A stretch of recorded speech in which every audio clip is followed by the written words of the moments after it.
I guess it wasn't yesterday, a couple of days ago, but we're actively insuring them.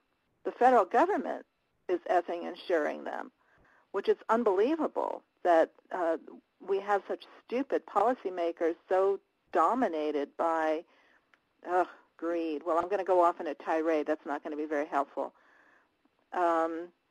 Let's go back to, let me just reduce this if I can, and let me go back to that list. Whoops, sorry. So let's talk about resilience in terms of what's happening. I suppose that what do we do? Do people just move away from the coast? How do we get people to move away from the coast?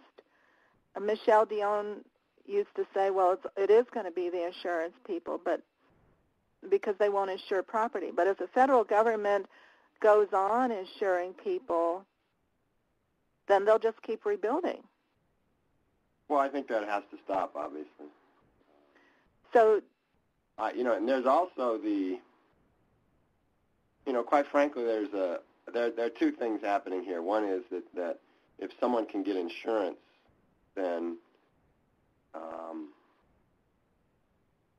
there's not an incentive to build there, but there's certainly less of a risk in building there. The other, obvious, and this sounds kind of bad in the wake of Sandy, but we have a great deal of sympathy for folks who get pounded by these storms. But at the same time, eventually we're going to have to recognize that they chose